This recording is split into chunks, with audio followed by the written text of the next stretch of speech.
Wondering if the new Mockingbird High Chair is any good? I'm happy to say this is quite possibly the best high chair on the market. I've tested it out compared to Stoke and Ergo Baby. I'll be doing a separate in-depth video on that comparison, but today we're gonna walk through the features, some live in-action testing with babies that are under a year old, 2.5 years old, and 5 years old now, to see if it lives up to the marketing claims that Mockingbird has made. If you guys are new here, my name is Rachel from Confused Mom. Welcome to my channel. I share baby and toddler product reviews, activities, as well as Montessori at-home tips. I'll leave a link in the description box below to shop the high chair, as well as chapters to jump to any of the features that you might be most interested in. This high chair is brand new. They sent it to me a couple months before the actual release of it to test it out, get familiar with it, and see if I even wanted to review it. I test out thousands of kids products and I only actually take the time to review videos of ones that I think are worth it. I'm also getting over a cold right now, so I might sound a little funny or have coughing spells that I'm coming back from while recording this, just as a disclaimer. So my personal experience, the Mockingbird high chair is definitely the best high chair currently on the market. Neutral, minimalist design ensures it looks great in just about any house. It also features the smallest footprint of any high chair currently on the market. You can adjust the footrest and the tray without any tools. The design features minimal crevices, making it easy to wipe clean, and the 3-point safety harness can even be removed and tossed in the dishwasher. That's right, they use a one-of-a-kind silicone coating on their strap that makes it wipe clean between meals, and then for super messy ones, you can just pop it in when you're doing your dishes. It's not the most expensive high chair on the market, nor is it the cheapest, but it solves all of the common complaints I've seen myself and other parents have when it comes to high chairs, and they offer free shipping as well as a 30-day in-home trial. So let's take a deeper look. As far as setup and assembly goes, my husband was the one to put this high chair together, and he's the one in the relationship that does not typically put furniture together. That's usually my area, and the first words out of his mouth were, "Easiest assembly I've ever done, and I'm a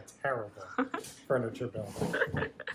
So that's saying something. I technically assembled the Ergo Baby high chair, which I did find to be incredibly easy, but he was able to do this in about 10, maybe 15 minutes with just the Allen key, which is saying something for him. I think that this one might be just a slight hair easier than the Ergo Baby, just because there's fewer pieces involved, but I'll talk more about the comparison to those two in my next video, so don't forget to hit that subscribe and notification bell. Unlike a lot of other competitors on the market, the price is inclusive of everything you'll need to get started. The chair, the high chair attachment with the 3-point harness, a tray liner, the adjustable footrest, and there's a bonus silicone placemat. As far as positioning goes, which I know is a common concern with early eaters, you're able to adjust 2 different areas to find the optimal position for your baby, and any adjustments with this high chair can be done without tools after the assembly is done. So the first adjustment is going to be the footrest. There's 4 different levels, and all you do is turn the knob, it releases, and then you slide it to whichever level you want, push it in, and twist it to lock in place. This is incredibly easy, but for some reason my brain had a really hard time computing this the first couple times I did it. So I would say that was the most challenging part of this high chair, is there was a slight learning curve for me, but I'm also directionally challenged because my husband had 0 issues with it. Once I did figure it out, I'm like, why was that so hard? If you have a hard time with your left and rights figuring out which direction to turn the knob, it may cause your brain to fritz, but I don't think that most people are gonna have that problem. The tray is also adjustable. It has 3 different depth levels, which I love for so many reasons. If you have ever tried getting a larger or older toddler into a high chair, you know the small opening can be a real headache to navigate. So I love that you can slide this further out with just the push and release of a button, put baby in, and then push the tray back in. It's nice and snug fit, so babies aren't having to lean forward, compromising their posture while eating, and there's a less of a gap for food to fall down. I find it provides better support than the Ergo Baby high chair, and the Stoke trip trap. So early eaters should never be slouched or rounded in while eating. Instead, you want their feet firmly planted with their core engaged. Mockingbird encourages this position, and it has a 3-point harness to ensure that they stay strapped in and can't like run free. Once your child reaches 35 pounds or is around 3 years old, you will remove the high chair attachment and convert it to just the chair. In terms of cleaning, so one of my biggest complaints with the trip trap was how hard it was to clean, and the Mockingbird is incredibly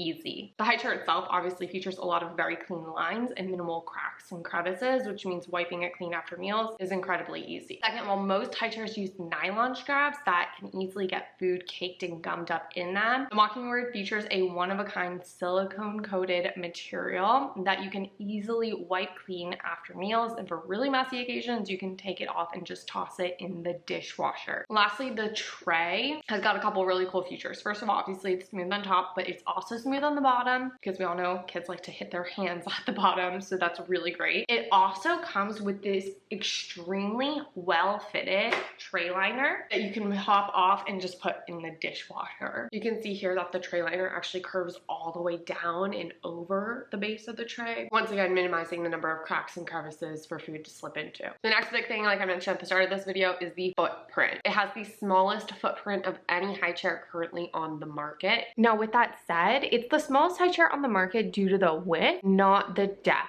Technically, the Stoke Trip Trap is supposed to have leg extenders there. That would bring out the depth, but it would still come in like about a half an inch shorter. Meaning, if you see here, while the weight limit is 150 pounds, it's much more narrow. And I myself, as an adult, have too wide of hips to sit in the chair comfortably. So if you're trying to squeeze the high chair at your kitchen table as an extra chair, it definitely helps in that sense. But in terms of finding something that doesn't protrude out from the kitchen table, I'd say it's comparable to most others. As far as style and design go, it currently only comes in this color, which is pretty timeless, and I think will ensure it looks good in homes for years to come if you choose to hand this down. When I was first getting familiar with the high chair, one of my complaints was that the silicone material was kind of bouncy. I hadn't like adjusted it to lengthen it out yet, so it was pretty small and kind of like in the way, if you will, which is kind of an issue with all high chairs, lifting the straps out of the way before you put baby in, so you're not putting baby on top of the straps and having to like pull them out. But then I realized they actually built these strap holders onto the back of the seat, which allows you to move them out away for when you're getting baby in or cleaning the chair, and I think it's brilliant. All the materials are also stain resistant. They meet CPSC and ASTM standards. It's also JATMA certified. They use sustainably sourced FSC harvested beech wood for the wood parts. The silicone on the straps is FDA food grade, and all of the plastics are non-toxic, BPA, BPS, phthalate free. And parents will also be happy to know that their tray actually works with suction plates and bowls. This is such a common issue I run into with a lot of high chairs. For whatever reason, the material they use on the tray just doesn't work with a lot of the suction plates and bowls. Not the case here, thankfully. In terms of the Mockingbird compared to competitors, like I said, hit that subscribe and notification bell because I'm going to do an in-depth review of that next. But on a high level, the Mockingbird is a budget-friendly alternative to the Stoke Steps and the Stoke Trip Trap. Visually and how it works is most similar to the Stoke Steps. The difference there being that the Stoke Steps backrest adjusts forward and backward, whereas the Mockingbird's tray adjusts forwards and backward. Also with the Steps, you have the option to get the Stoke Baby Bouncer, which I'll talk more about in the next video. But all in all, I'd say for $200 savings, it's a good trade-off, and I would just go with the Mockingbird. I think most families, this is going to be the exact thing they're looking for. Let me know in the comments what you guys think. If you've had experiences with it, what have been your thoughts? Be sure to go back, check out some of my past videos. As always, my name's Rachel from The Confused Mom. Have a good one.